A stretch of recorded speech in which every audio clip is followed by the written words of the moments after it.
Ladies and gentlemen, please join me in extending a warm Barbados Labour Party welcome to the Executive Director of the University of the West Indies Consulting Company, the immediate past President of the Rotary Club of Barbados, an international trade specialist, a former diplomat, and the proud mother of an 18-year-old daughter. Ladies and gentlemen, Miss Lisa R. Cummins.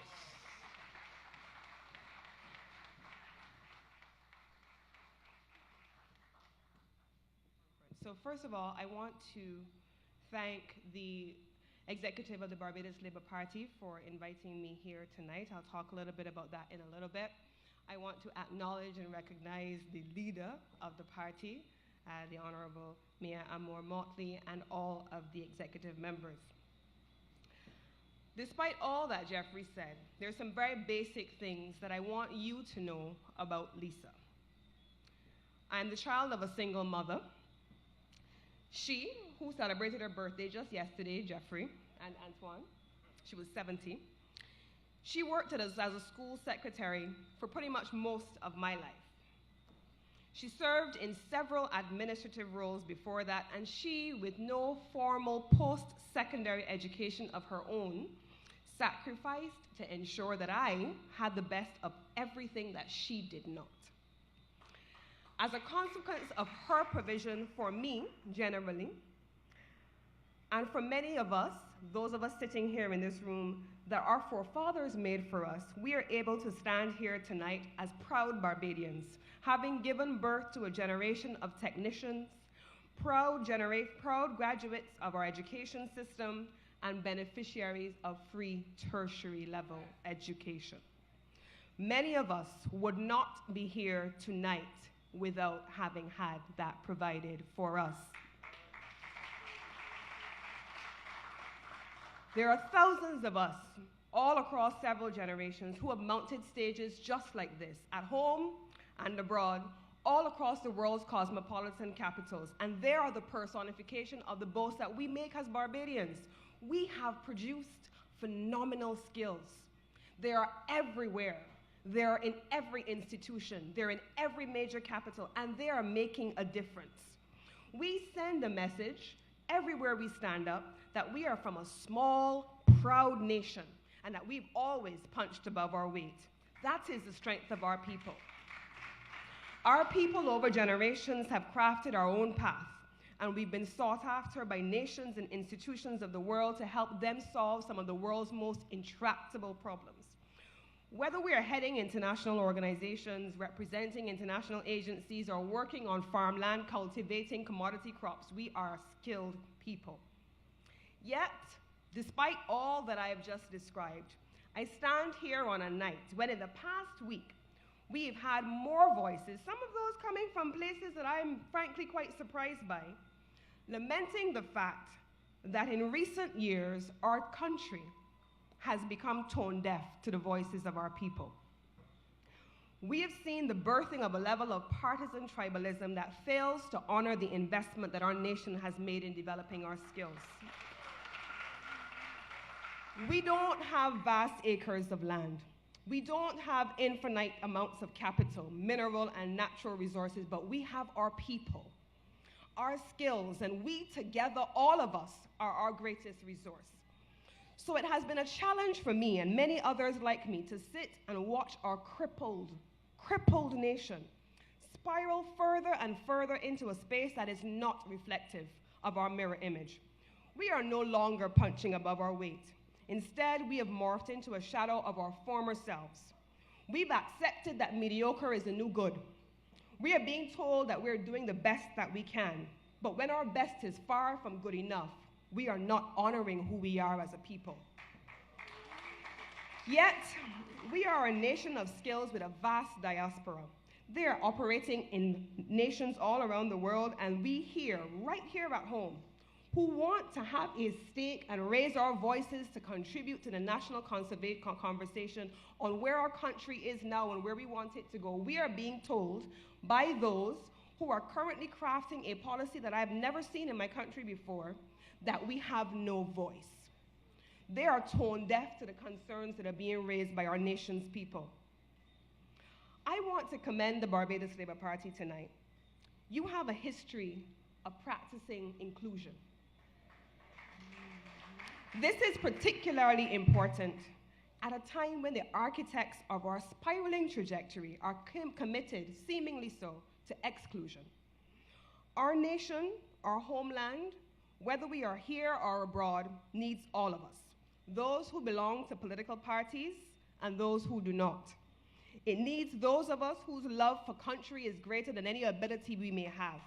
It needs us as Barbadians to stand up for Barbados and to say that with all our hands to the plow, our crippled nation must and will rise again. So I'm hopeful that I will see a gathering of the clan led by this Barbados Labour Party. I call it Clan Barbados, all the way, in the coming months. I'm hoping that our nation's people from every level can be brought together to share in the visioning for a new Barbados, a new economy, a new social construct, and a new inspired level of political engagement, and a strategy for inclusion that leads us to reimagining our Barbados. So tonight, I want to talk to you a little bit about the ways in which we as Barbados can use our immense treasure, our skills, to deliver on a new trading framework that delivers on the legitimate ambitions of our people. I'm going to be talking about trade, our region, our people, our partners, and our future. I'm going to be talking about us.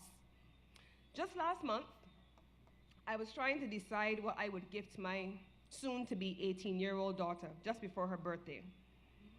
And you know, with teenagers, they have some of everything. They don't really need things anymore. But I decided that I wanted to create a voice in her head. I wanted her to hear my voice, Mommy's voice.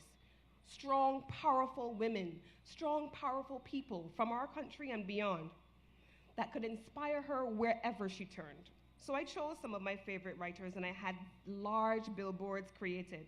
And I mounted them in a collage across one entire wall in her bedroom. Among the quotes that I chose is one that I want to share with you tonight, and one which is going to put my comments into context. When you enter positions of power, dream a little before you think. When you enter positions of power, dream a little before you think. So tonight, in this, the center of the Barbados Labour Party power base, I want us together to dream a little. Walk with me. In a report of 2017, the Commonwealth Secretariat, they pointed out a couple of important things. They pointed out that Barbados lacked the scope for further diversification and that we remained vulnerable. I found that interesting because I was able to compare it to the words of the World Trade Organization speaking on the exact thing. They said the lack of diversification, the high level of dependence on imports, and the high level of debt left us vulnerable. The two things, really, they sound similar, but they're very different.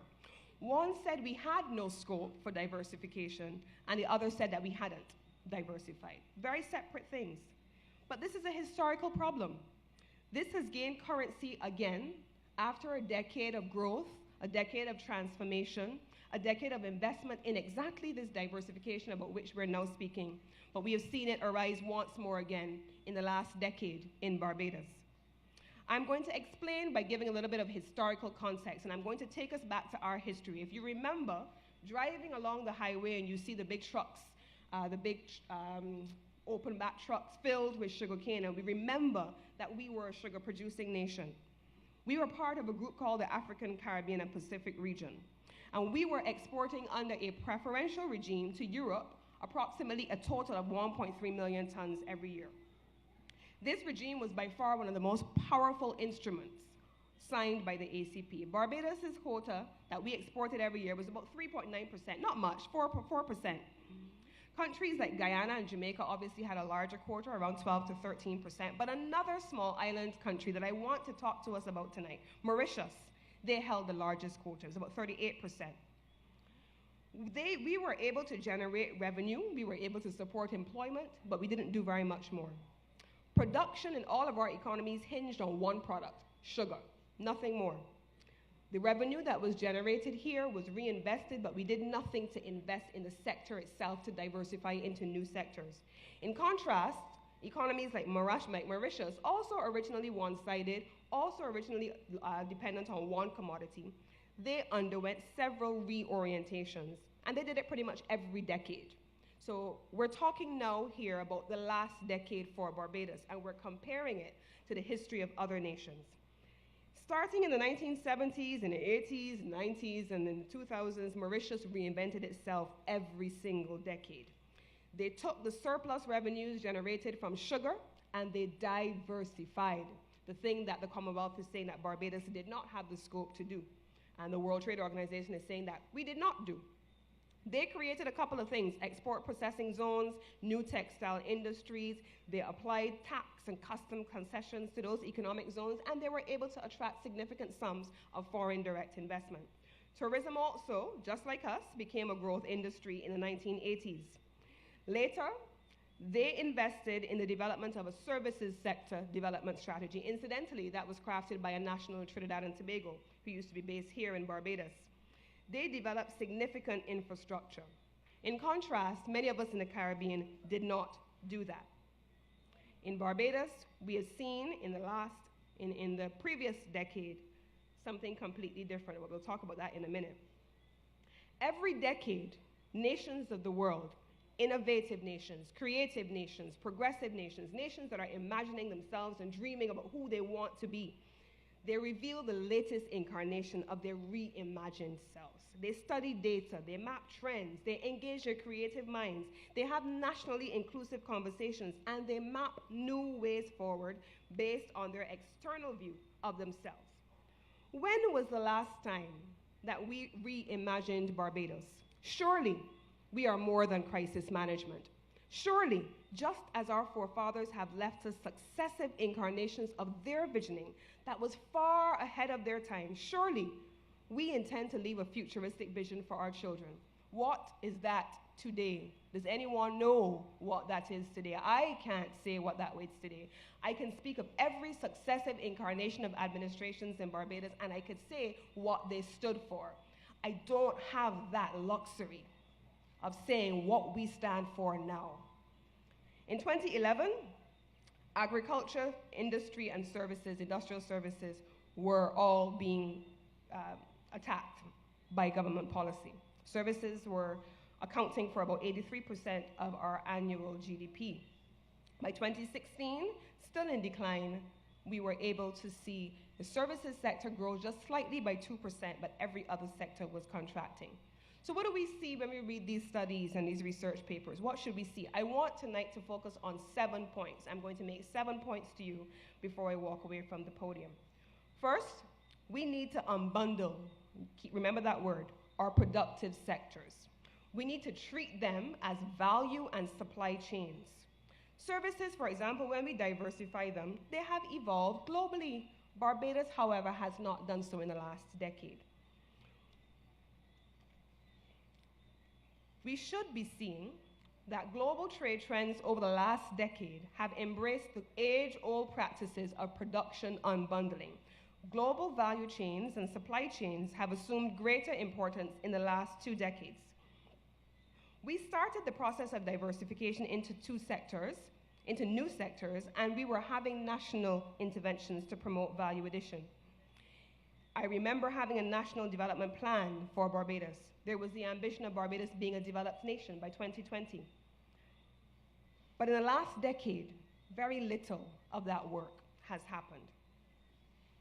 This is important for many reasons, because the World Trade Organization tells us, and developing institutions have told us, that there has been a surge in service sector activity into value chains in developing countries over the last decade. Now, this is important for many reasons, especially where I started. Barbados says that we have a highly skilled population. Our value is in our people. It is in our skills. So how can those skills then be converted into new skills, tradable skills that can support that sectoral diversification? Are we going to continue doing the same things that we did 20 years ago? Surely we must have reimagined ourselves. The World Trade Organization also says a couple of things that I want to share. We have to be able to achieve world standard quality, efficiency, productivity, knowledge, and technology transfers, and these things in turn generate foreign direct investment in skills. This brings me to a number of things that I want to speak about in my second point.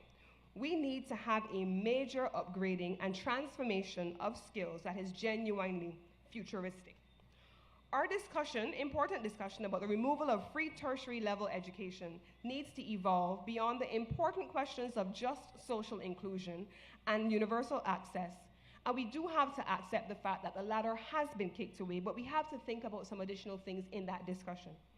First, we need to be having a targeted conversation about how our existing skills need to be repurposed, retrofitted, upgraded, and reoriented to enable Barbados to have a 21st century services sector. How do we reach the world-class levels of quality, efficiency, productivity, technology-driven orientation that the World Trade Organization has been speaking about? We have to look at our productive sectors, manufacturing, agriculture. We have to rationalize the skills that are going to be required if we intend to elevate. I remember once sitting in a development meeting and they were asking the agricultural industry, what do you need to develop your sector for the future? And someone says, we need more greenhouses and we need more tractor drivers. That may be true functionally, but that's not the future of where our sector needs to go. We need a genuine visioning. Do we still need to be teaching tractor driver on its own, or should there be a role for things like robotics and engineering in agriculture? Should we be pursuing these new disciplines? Our market domestically, however, is too small. Even if we were to expand and diversify, we cannot achieve economies of scale and scope to the extent that we can sustain the level of competitiveness required by the global economy. Neither can we limit ourselves to protective measures that insulate uncompetitive sectors from competition, but also preclude them from growth. The experience of sugar is instructive for us. We cannot use measures like preferences, supported by loud calls of patriotism, unless we intend, just like Mauritius, to use the time afforded to us to invest in development transformation and reorientation. Thirdly, we need to explore the potential of new products and new markets that would create new opportunities for Barbados. Now, this is important for you. In a 2016 report of the International Trade Center, they identified a range of new products that constituted unrealized potential for Barbados.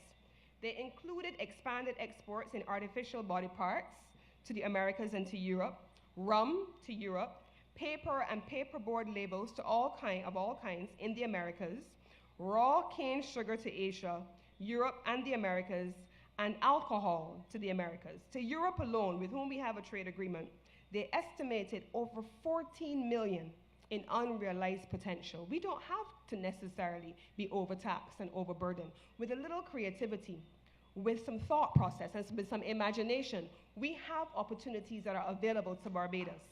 We need to look at that potential. We need to figure out how to create and retain that competitive advantage. Fourthly, we need to drill down beyond the macro policy to create a vibrant business ecosystem. We talk all the time about our competitiveness report, but there is a new tool which is being used out of the institutions in Geneva that talks about SME competitiveness. If we are a nation where close to 90% of our firms are in the micro, small, and medium-sized sector, based on a study done by Salisis of the University of the West Indies for the Small Business Association, then how is it possible that we score so poorly on the enabling environment that supports their growth? We score poorly in areas like dealing with regulations, customs, efficiency clearing, state of cluster development, trademark registrations, and even simple things like website presence. While we are here talking about business facilitation, we have to finally sign on to the World Trade Facilitation Agreement. World Trade Facilitation Agreement. This agreement is the most recent addition to the World Trade Rulebook. For a country moving towards establishing enhanced customs procedures, this is important to me. It is unimaginable that we have yet to join the chorus of developing nations lauding this signal agreement. 122 countries of the world have signed on to this agreement, including every nation in the Caribbean, Barbados is not one of them. How is that possible? Surely we should be doing better than this. How is it possible that this Barbados, the nation punching above its weight, can help to craft an agreement by a Barbadian national, no less, who served as friend of the chair in Geneva, and then not ratify the agreement? This is a source of shame. We are better than this. Fifth, at an institutional level, there's an urgent need for reform. Barbados, with limited financial room and a wealth of business support, has to create new trade and market information systems that allow for the production of domestic clusters. Who currently maintains a database of our firms, the products they are producing, the skills they require, the kinds of support that they need, markets to which they're exporting, and isolates all that information for investment attraction? In all of our entrepreneurship programs, we are taking aspiring entrepreneurs from the ideation to investment and market stage. Who is doing that for our SMEs, our 90% of our market? Who is doing that in a reimagined Barbados? I say that to make it clear that our business support organizations and our national trade promotional organization needs to be reimagined and transformed. As it stands, it is not fit for purpose.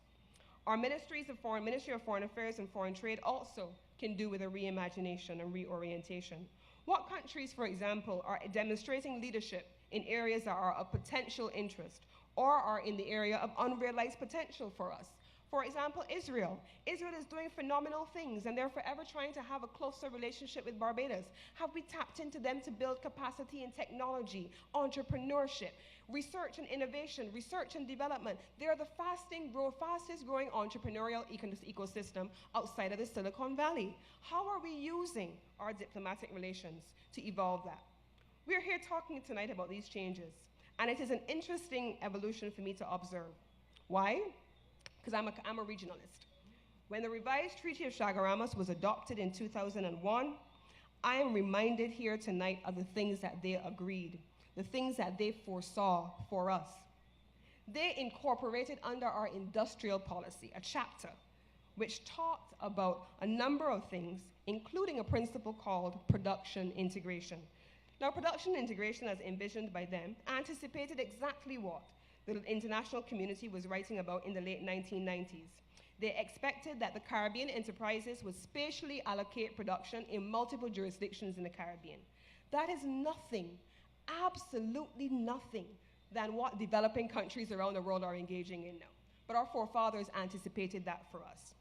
Yet, our CSME, in the last decade, is now on life support.